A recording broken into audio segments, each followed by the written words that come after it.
Welcome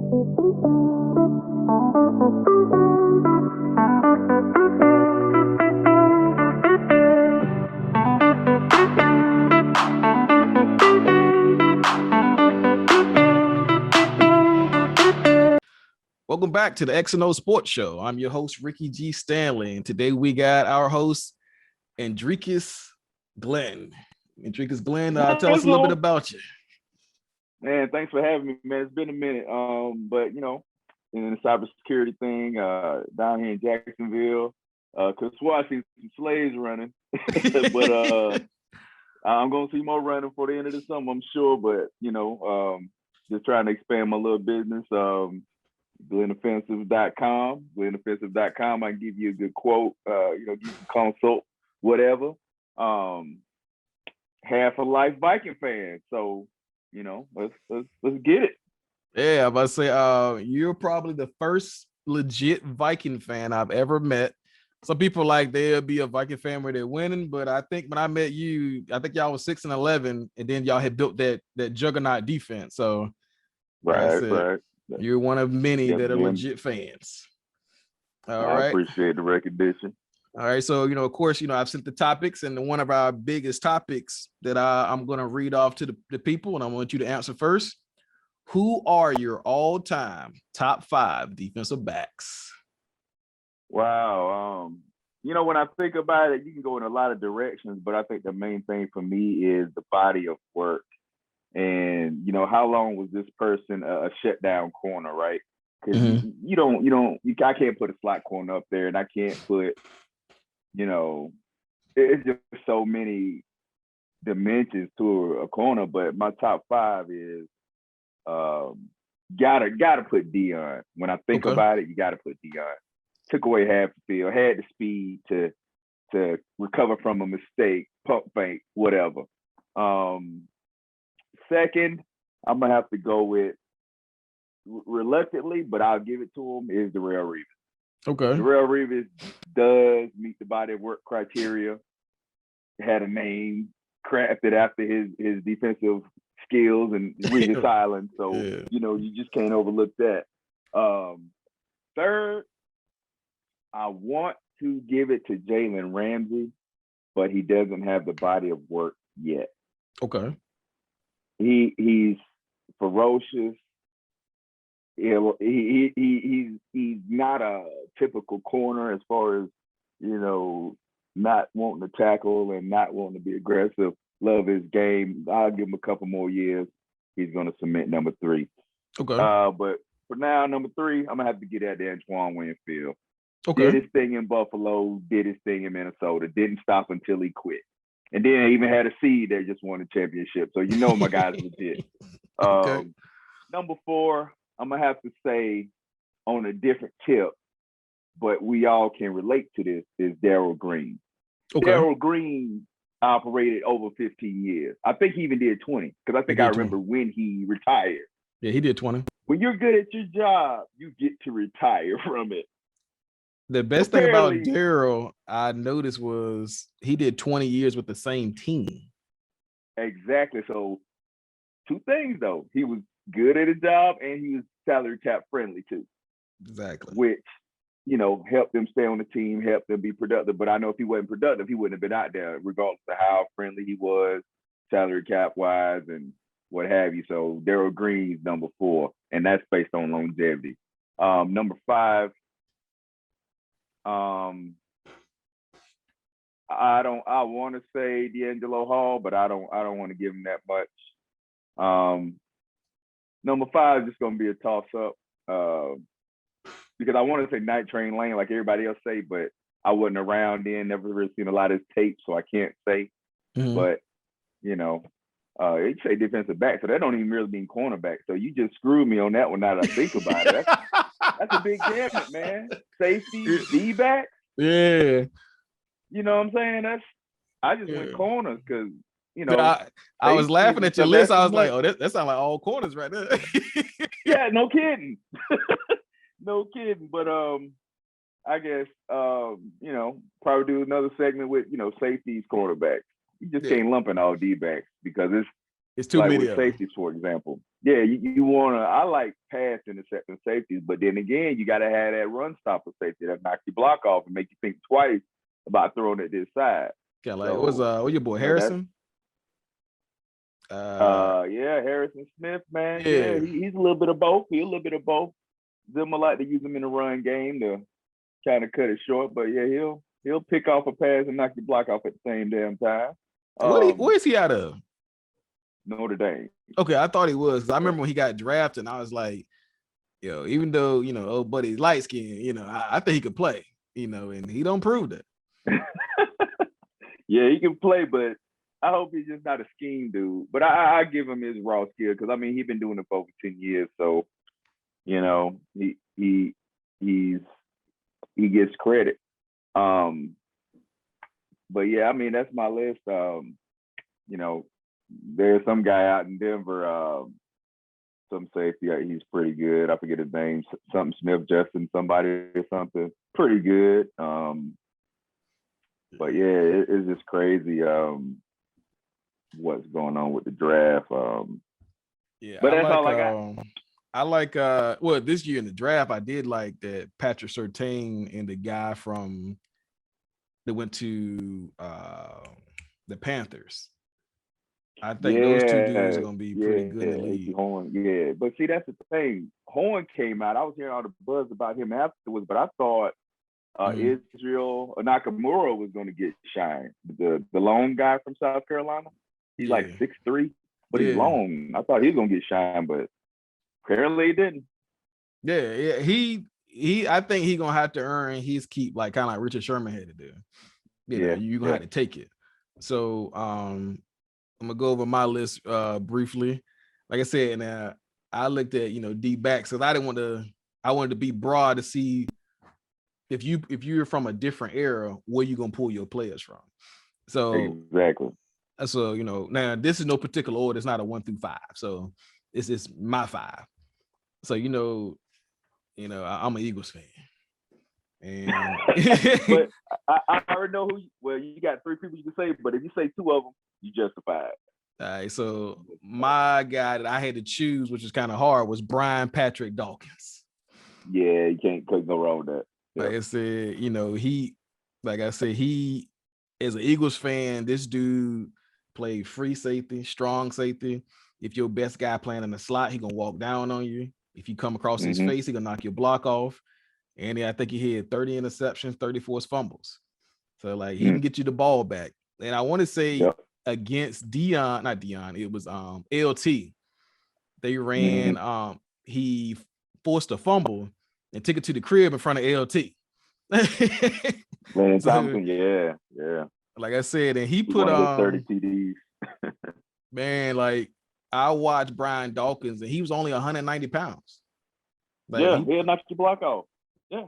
And like I said, I watched him, but I was like, he's a little undersized. But when he put wood on Algie Crumpler, Lord have mercy. Algie wasn't no little dude. Algie was not little at all. Algie Crumpler should have been an offensive guard. That man was 6'3", 270. And he put him in the dirt, and he walked on top of him. And after the game, he said, I wanted to set the tone with him. And he put the fear in God and everybody after that. Nobody wanted to cross his face. Right. I think he called I remember watching that. Who was Chris Cooley that played for the Redskins. He would catch him every game.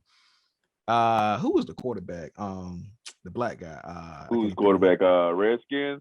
Yeah. Oh man, he came out of Auburn. Jason Campbell. Campbell threw that out right late. Brian Dawkins put the wood on him. He said, "You better keep it down, or he gonna feel it, Cooley." Man, and Cooley was bad with concussions too. I think 4 of them was from Brian. Twice a year didn't help. Yeah. I tell you, Algie Crumpler. Let me see, and Vic. They both felt Brian Dawkins' presence playing them once a year, or playing them again in the playoffs. He rocked Vic one time. Vic said he didn't know where he was at, laying in the end zone. Vic scored, but he punished him on the 1 yard line. And I think Vic right now says he wished that he would have slid on some of them hits because he still feel them now. So number 2 on my list Like I said, you can't have a list without this man. That's Deion Lewin Sanders. True. Like I said, prime time when I watched him play, he was the first person I watched on defense play. Like I got to see prime today. I wasn't even a Cowboys fan because by the time I figured out who he was on Dallas. I wasn't even a Cowboys fan. I think he had just cut the curl when he left San Fran. He come to the game fly. He got his arm pads on. He ready. And like I said, he made defense fun. Like, trash talk. But I do remember they gave him a hard time about his tackling. And I was like, he made one comment. He's like, well, you don't draft a cheetah to go run down a moose. He said, no, you drafted me to cover. Because who did he run down? He ran down Bo Jackson with an ankle. Man, he ran down a lot of folks. Let me tell you this one story. I seen Deion that I know he was drilled. When he played with the Falcons, I forget who they were playing, but that team had scored the last touchdown, and it was final seconds in the game.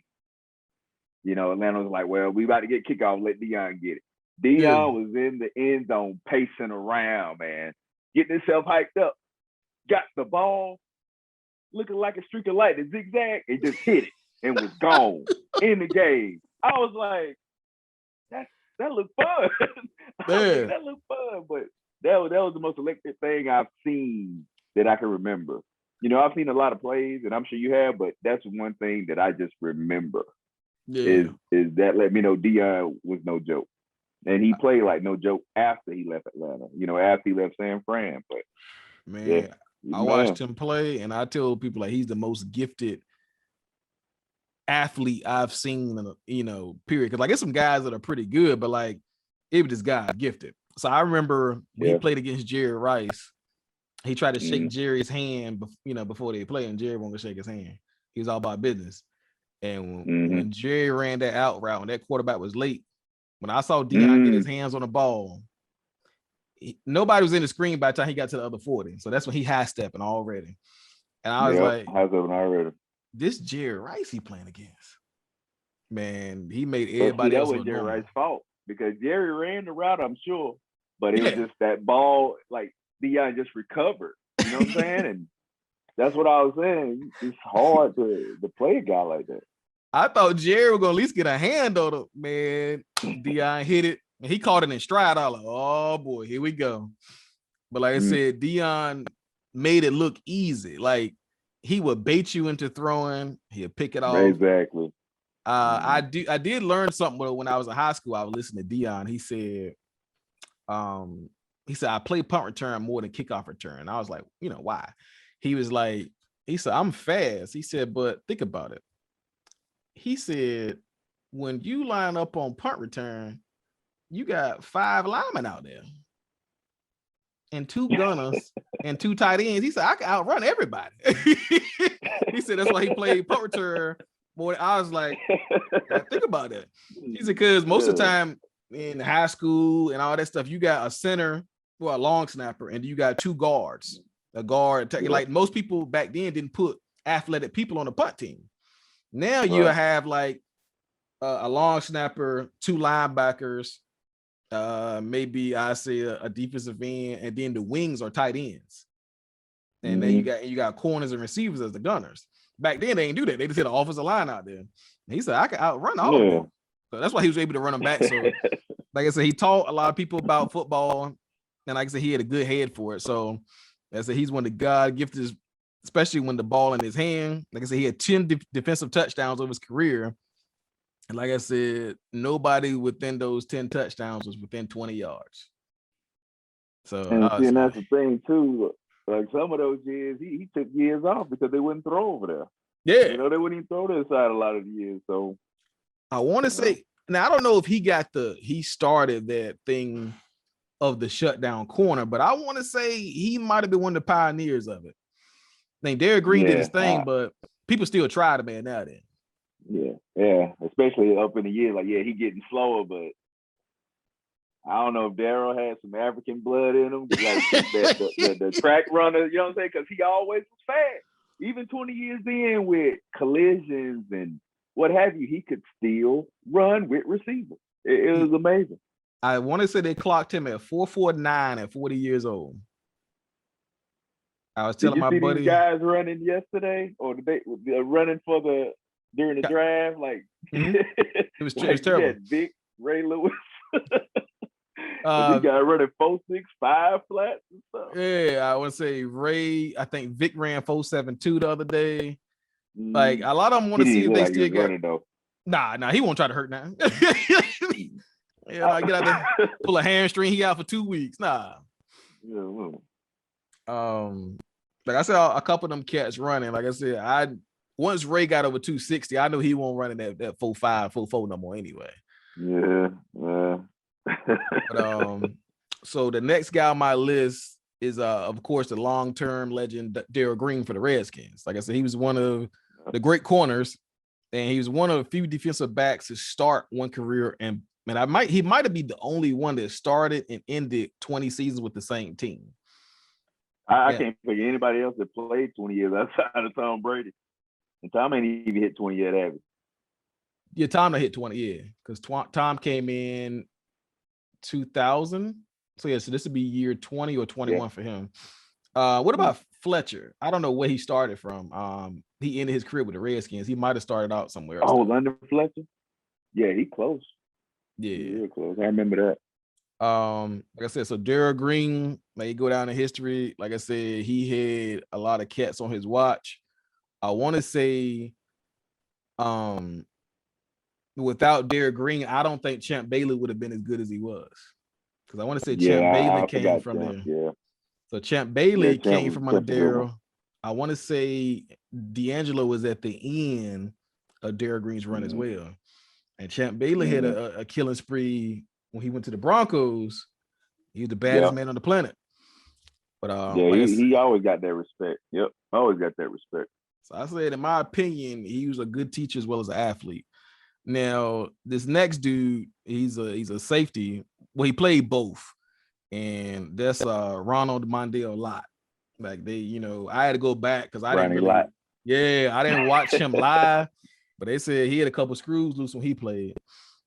Yeah, I watched. I remember watching San Fran. That was in their heyday, man. When they had, when Montana had just left to go to KC, then you had Steve Young take the reins. Well, actually, before Steve Young, it was Elvis Gribbick, who didn't last but a few seasons. Then Steve Young stepped in. But yeah, you had Ronnie Lott. You still had a little bit of John Taylor. You had Jerry Rice. You had I forget the tight end name. Think of Brent Jones. And you had Ricky Waters. But yeah, Ronnie Lott, head cruncher, man. Exactly. And he was still vicious. He came in the league. He came in the league as a corner. I wouldn't be surprised back then, because I guess corners wasn't that fast back then. You just needed somebody to kind of play some zone or something they was doing. But when these receivers got fast, and when Washington was in the picture, remember Washington's receivers back when Darrell Green was playing? Art Monk, Track Stars. I can't think of the other three names. I think not Dexter Manning. He was a linebacker. But I mean, guys like that could run, and you got Doug Williams launching it. Yeah, they had to get fast. So I remember the Cowboys used to have a world-class track runner as well. I forgot what his name was, but he's in one of the guys that I think listed running 4.14. Oh, not Alvin Harper. Alvin Harper, I don't think, because he played alongside of Michael Irvin.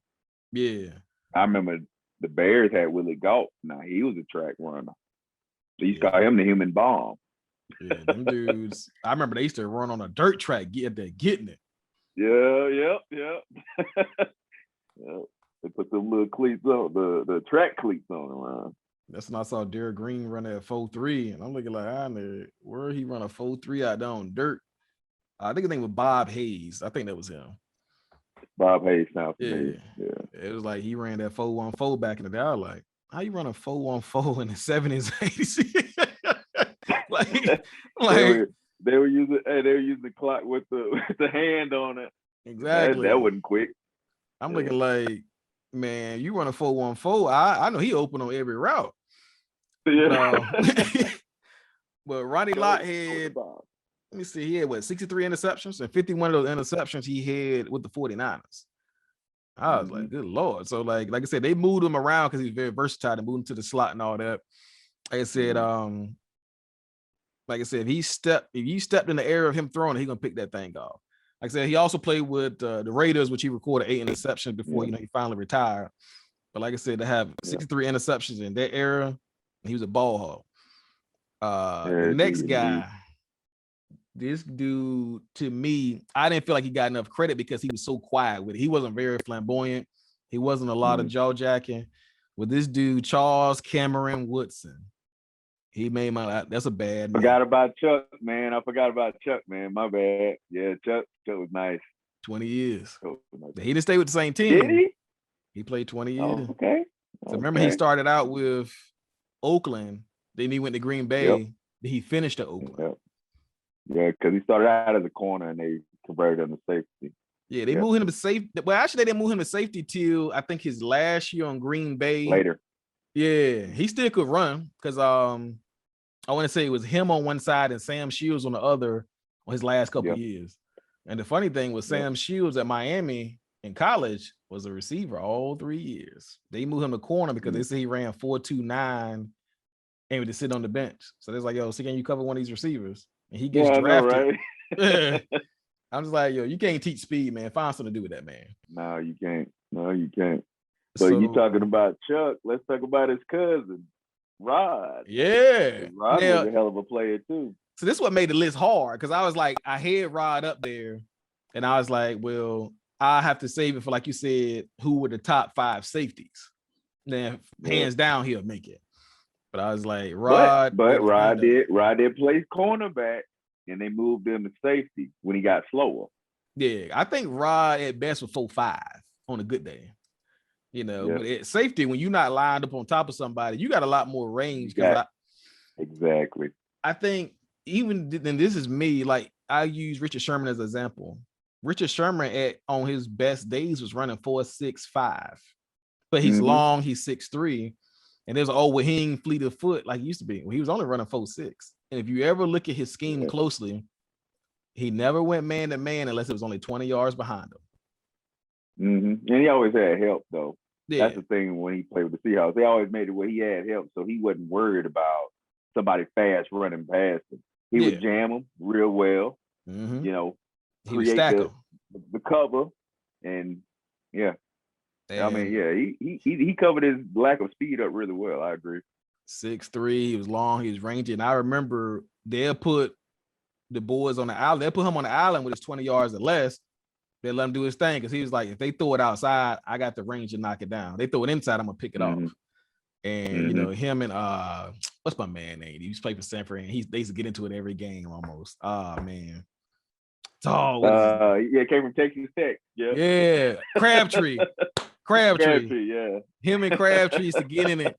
And when he tipped that pass, and I want to say Malcolm Smith or Bobby Wagner picked it off.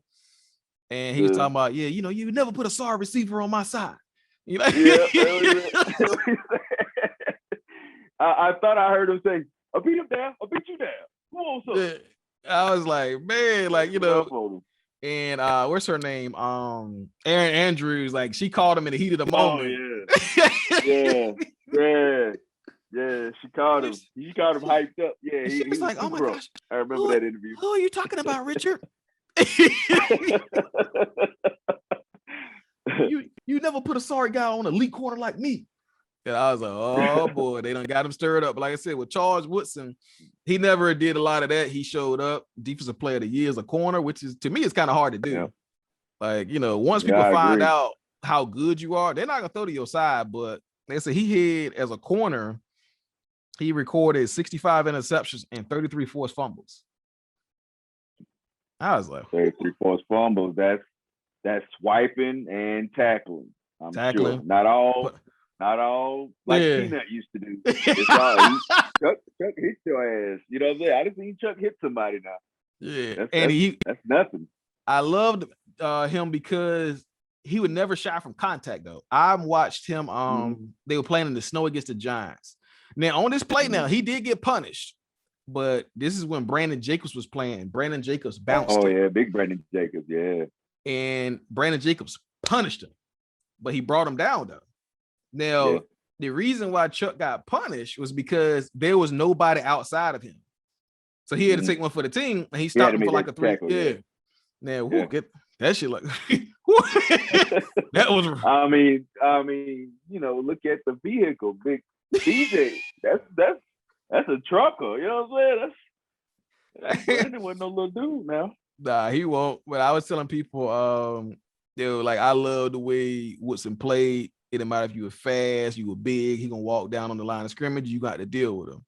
Like I said, his last season. And I'm sorry to interrupt. Oh, you good? And if you remember, he was one of the few D-backs to get the Heisman in college. Yes. And I can't even remember. They didn't split it, did they? They split some award. Him and Peyton Manning split some award. Yeah. Or MVP or something, but I think he did get the Heisman, I want to say. I'm trying to think. He got the Heisman outright. Because they wanted Peyton to come back and get it. I want to say I can't remember a defensive back since him to win the Heisman. Yeah, me either. But I mean, if you look at it, there's not a lot of D-backs that played 3 or 4 years like he did. A lot of the good backs are coming out junior year. Yeah, they're coming out early. But yeah. And now you got what, 3, maybe 4 corners now on the field at one time. So you kind of get like, they're gonna pick their poison. I'm not gonna throw the Andrika side, but I'm gonna throw in the slot into the other side. So you're not gonna get as many picks unless you move around. But like I said, he did his thing. Let me see. So so he made 1, 2. So that he made number 5. So I had one honorable mention, and I couldn't leave him out because of the way he changed the game. Like I said, Brian Dawkins had the most range to me out of all safeties, but this dude was strictly a ball hawk. And that's Edward Earl Reed.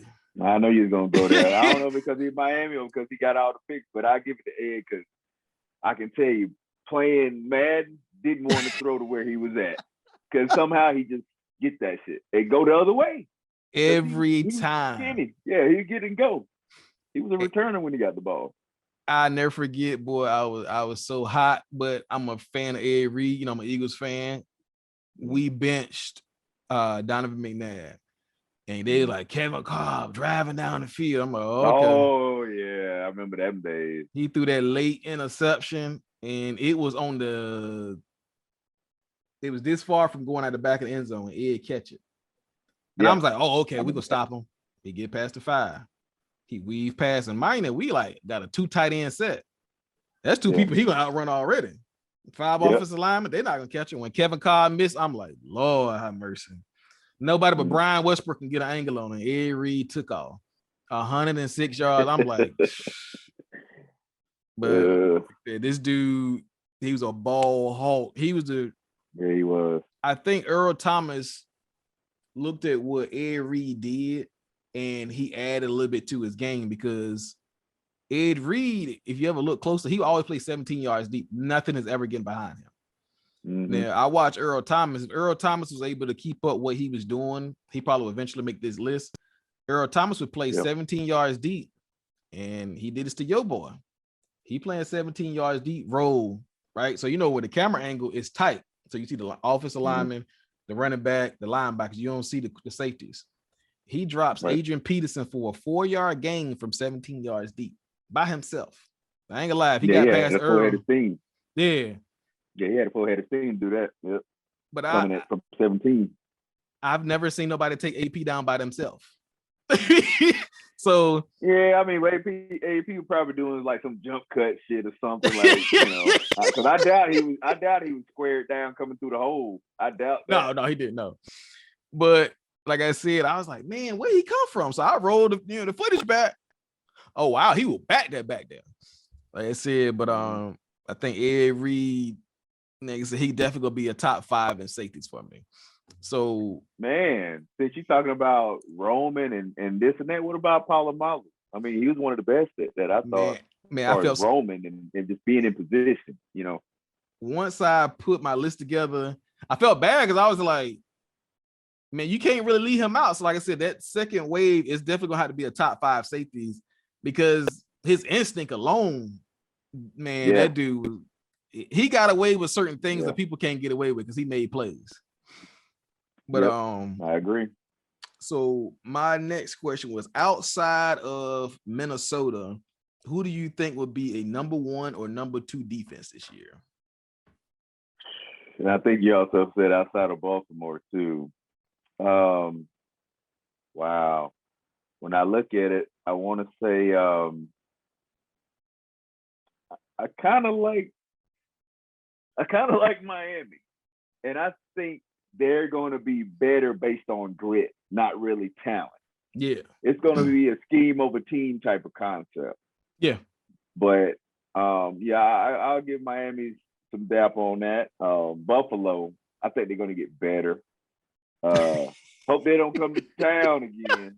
Hope they don't come to town again with that shit. You know, it's one thing Stephon to burn you, but when you getting your head rocked by the city, that don't help. Trust me.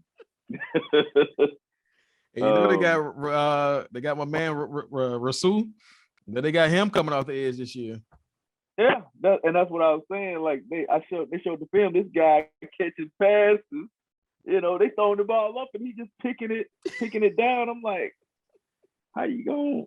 And he reaching and grabbing quarterbacks across blocks. You know, I mean, that's disruption. Any kind of disruption helps. Yeah, and he's gonna help. I mean, he's gonna be in good company. He won't be the focal point, and that might be a problem. Exactly. Like I told people, Joey Bosa, not Joey Bosa, his little brother. What's the other Bosa kid name? Nick Bosa. Nick Bosa was in the perfect prediction because he didn't have to start. So when Nick Bosa got with San Fran, he had fresh legs coming off third down, wreaking havoc. Oh yeah. So I was like, if you use and have like a like 8 or 9 defensive linemen that you can use, that's a problem. You know, because that's how when Philly won the title, we went 8 deep on D line. Mm-hmm.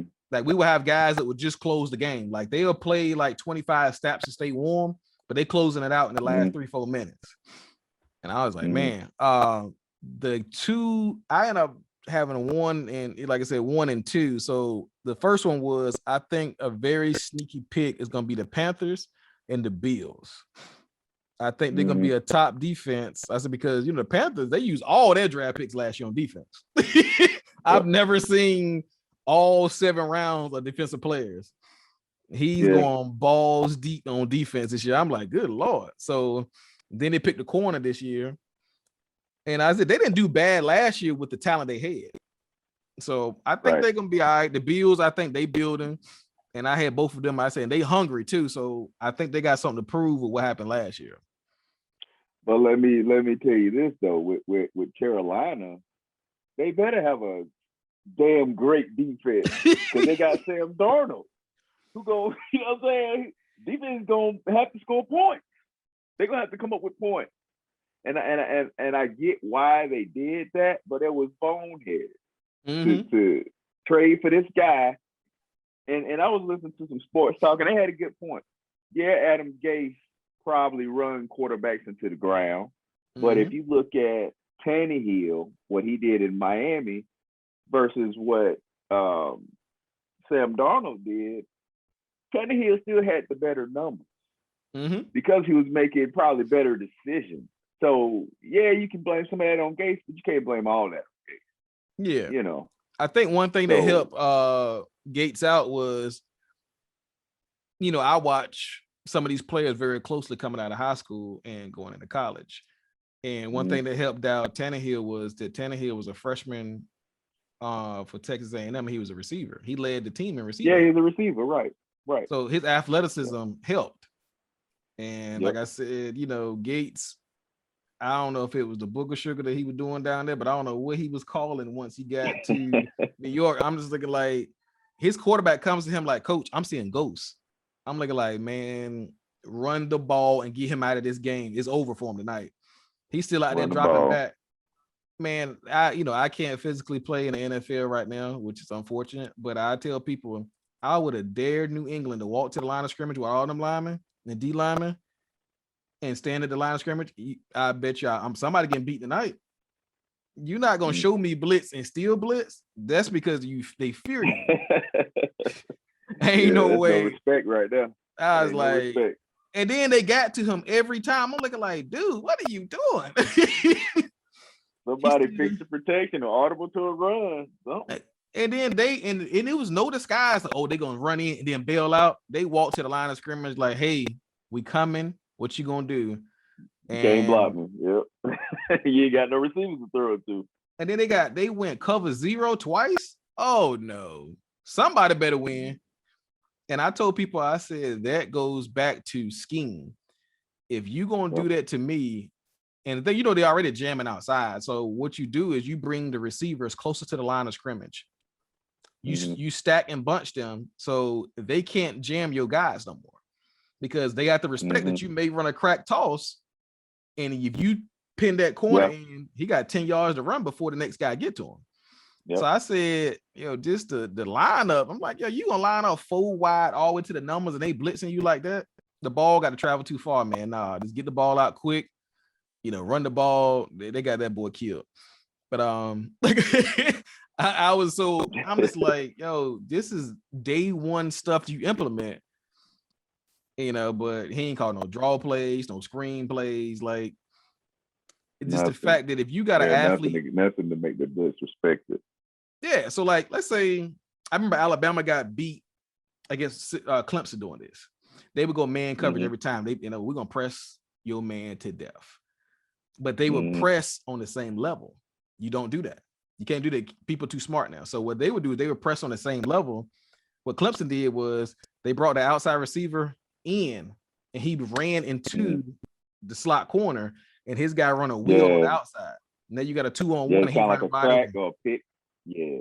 They were playing on the same level. But I'm looking like, Adam Gase, run a pick route, man. Run a rub route. Keep your back in and cut that guy, get the ball out there in front of him, let the guy run. And he wouldn't call it. I'm like, oh my goodness. So like I said, Sam, and let him come down there, come on down to North Carolina, get you some of that good old barbecue. You're gonna need some of that weight because you're gonna still get hit a little bit. But finger licking. Hey, he gonna need it. I feel like Sam Darnold is going to need some prayer before games. But I feel like if long as they got those 2 guys and they got a new guy now, he a little bigger, he gonna play outside for him. So I think they got some talent or whatever. But as long as you got Christian McCaffrey healthy, I think that'd be all right. Yeah, that'll help you out. And I think Matt Rule also thinks that Sam Darnold is still kind of closely removed from college, that he can run some of my plays. And I think that's one of the main motivations for getting him. But we'll see. And that's one thing that I didn't understand. Why would you get rid of Teddy Bridgewater? I said, Teddy Bridgewater to me kind of remind me of the way I played in college. My coach told me, I think it's on one of my other episodes, my coach told me, he said, I can put you out there right now. I know you won't lose me the game. He said, but I know you probably ain't gonna win it for me either. He said, I know if I call that play, that out route to the left side of the field, which we call stick left, he said, you're gonna throw the out route. He said, but I know on the outside of that out route, it's a post route. If they call cover 2 and you send that back in mic protection, it's gonna pull the corner down. You're gonna take the out route. I said, yeah, absolutely. Yeah. He said, corner cover 2, yeah. But he said, I know for a fact you're gonna throw that route and you're gonna complete it every time I call it. I said, yeah. He said, but the thing is, I call it. The problem was, he said, it's cover 2 and it's a post route on the outside, the middle of the field, wide open. And I was like, unless it's a Tampa 2 and you got, like LeBron Urlacher is sitting in the middle, it's hard to see. Yeah, you're gonna have to lay that ball right out there to drop it in. He said, yeah, you don't need time. Yep. He needed a gunslinger though. And I was like, could That's I throw what everybody want? Yeah, but I didn't like taking those chances. Ain't no more Brett Favre. Yeah. Ain't no more Brett Favre. No, absolutely not. You got Patrick Mahomes that take those type of gutsy things, but I'm just like, my job was to take care of the ball and not turn the ball over. That was it. Exactly. Move the chains. Yeah. And he was like, he was okay with like, okay, I need Rick to close this game out for me if it started to go down. Absolutely. But he knew like there was certain routes I wasn't gonna throw. Like we had a play call, it was on play action. We had a deep over and we had a 20-yard out. I knew for a fact that sometimes depends on certain defenses, I'm not gonna have the time to run that 20-yard out there. Because that's always to the long side of the field too. So that's really like I think it said a 37-yard throw. I would throw it so it would drop between out of bounds and my receiver's hands. So between the Lord, his hands out of bounds, the only person gonna catch it. Then we had some guys on the team that had some cannons, and they would throw that route every time, but they never understood if you get to the top of that drop and somebody's coming, you're not gonna have time to get it out of there. And I never forget it up. I would always throw that over route, the tight end would come and he would get right behind the linebackers. I would throw that right at the top of the drop. Boom. Yeah. It's they right open. there. Yep. He gonna take that 20 yard. He gonna get dripped though, but if that safety smart enough to see that shit, he gonna hit that tight end. But a lot of times they trying to protect that go route. Yeah. So I was laughing. I'm looking like, yo, that 20-yard out, like that's a grown man throw. So I knew I ain't had the time to do it. And then we had one guy, he was in the game. He get to the top of that drop. He had a long release too. He get to the top of the drop, never look for the pressure. And he gets in the wind up and he let it go. And by the time he get here, my man take his top half off. It was a ninja star for 5 yards. That was it. And I'm laughing. And when he comes to the sideline, I'm looking like, yo, I told you all week. Cause I was kind of like, like it was the coach that was up in the booth calling the plays, and I'm on the side. I'm looking like, yo, what we doing all week? What we tell y'all all week? Don't do that. But yeah, so like I said, I stayed away from certain throws, but like I was like that game manager that will win you the game. And you can win with me all day, but I was like a Teddy Bridgewater. He will keep you in the game, but you may have to call plays to win the game. Like okay, hey Teddy, they running man. We're gonna run a guy to take the safety. You're gonna take the guy underneath, and he's gonna run it to the end zone. Cool, you can run that concept. But every now and then you get a guy like Peyton that can win the game for you by himself. You don't always draft guys like that. So I was like the Teddy Bridgewater, he was a great bridge for them in their franchise because he's not gonna lose you no games. Well, he didn't win us any either. That's because of piss poor coaching. You're not gonna be up 17 and lose because of Teddy Bridgewater.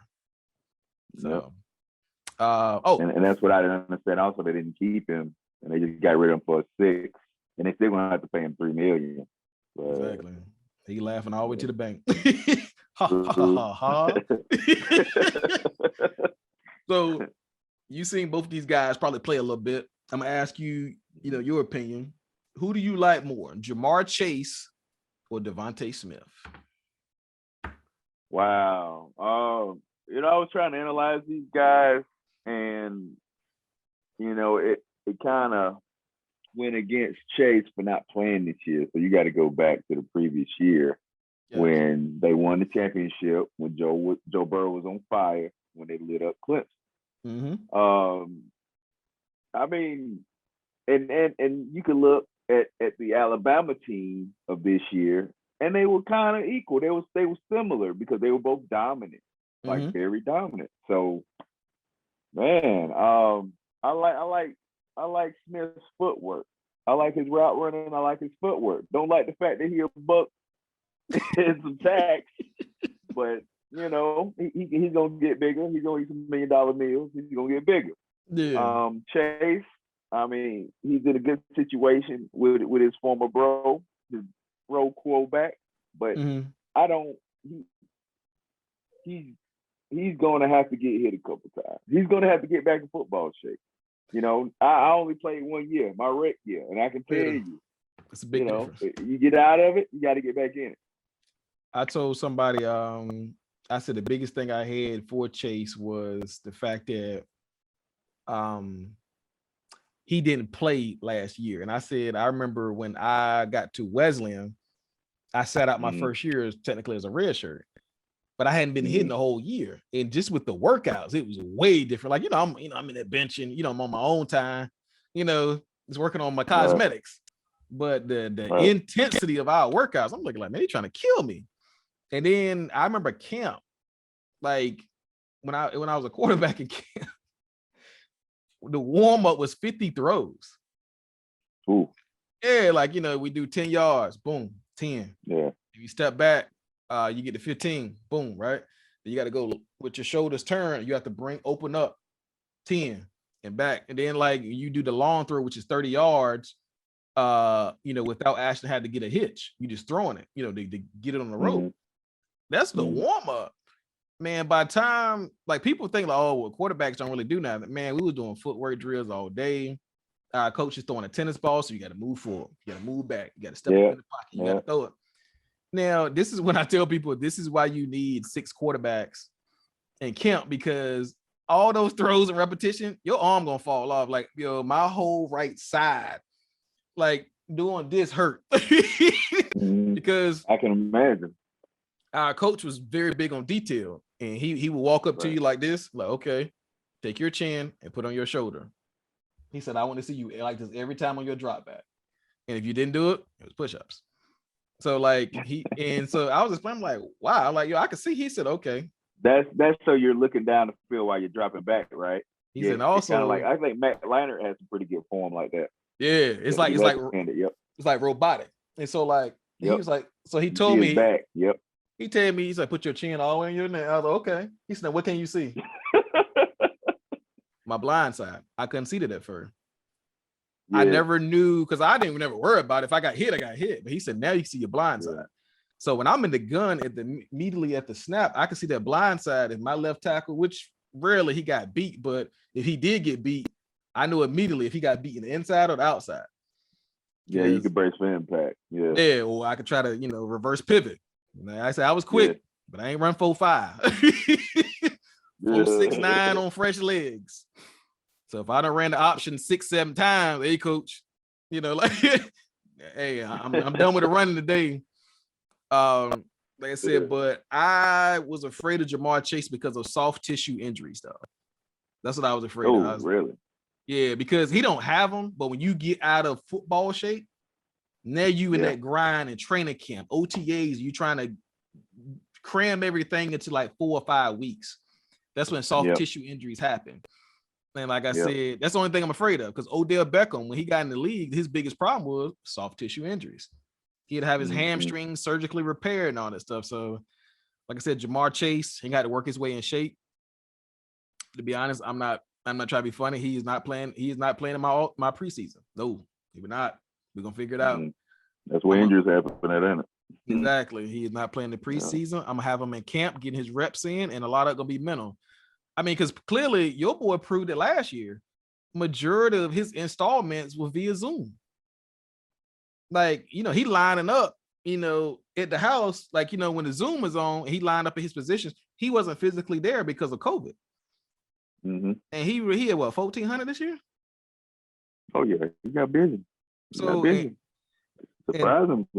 And to this day, this dude put up Randy Moss numbers. I'm gonna be pissed because we passed on him. We were one slot in front of y'all, and I'm looking like they've been talking about Jefferson all off season. Oh, we definitely getting him. And I was like, we can't get Chase. What probably scared y'all about Jefferson? Was he played in the slot a lot, and they think he was probably just a slot guy. That's probably why they passed on Jefferson.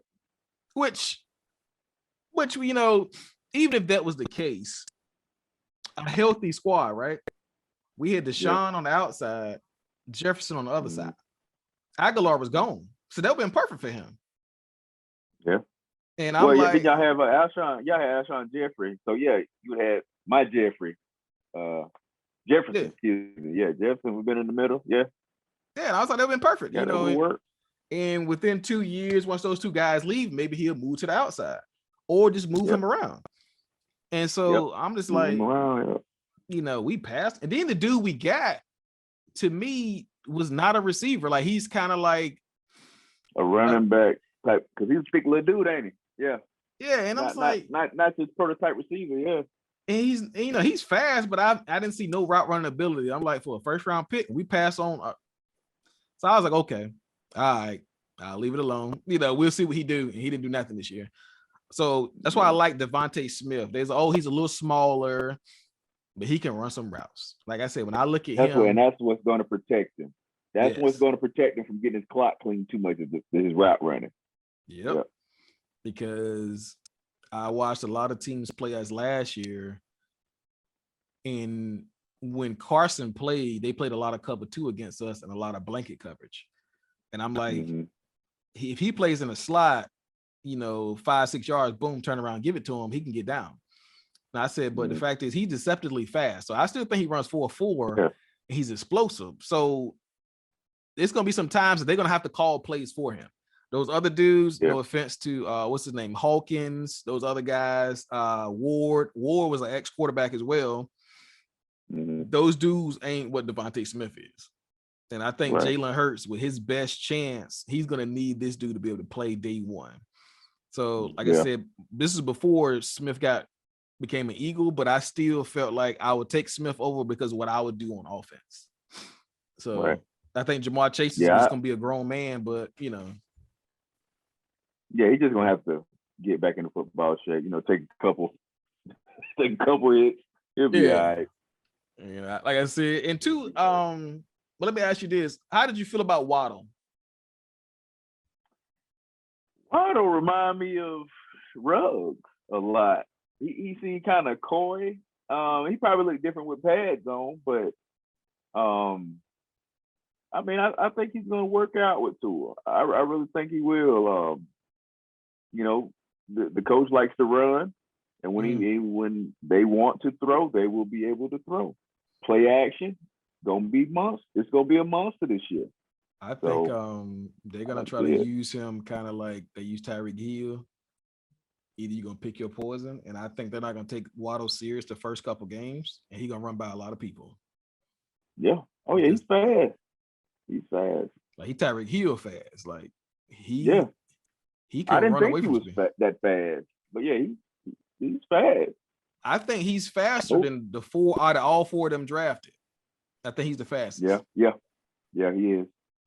I just wanted to be faster than Ruggs though, because Ruggs that'll be a good foot race though. Because last year he was hurt. So, like I said, with him 100% healthy, I love this because Ruggs, I felt like should have been a 4.2 guy, but he came out a little too high on his 40. But he can still pick him up, and put him down. So I think Ruggs with Carr and having another year under his belt, I think Ruggs gonna have a good year. Jerry Jeudy need to work on his hands, but I think he's gonna be a good receiver. Like I said, DeVonta Smith has the most upside because of his route run ability. And Waddle, I think, gonna have the most impact because he can do return as well as slot receiver. But them dudes, like I don't remember Alabama putting this many receivers in the NFL at one time in a long time. Yeah, it's been a while. I mean, you go back to Julio, that's mainly the only one you really think about that's just a dog. For a long time for Alabama is Julio. And I want to say, man, it was a good class because he played against AJ Green. AJ Green played for Georgia. AJ Green. Oh yeah, Julio, yeah. But who was that? But I mean, to your point,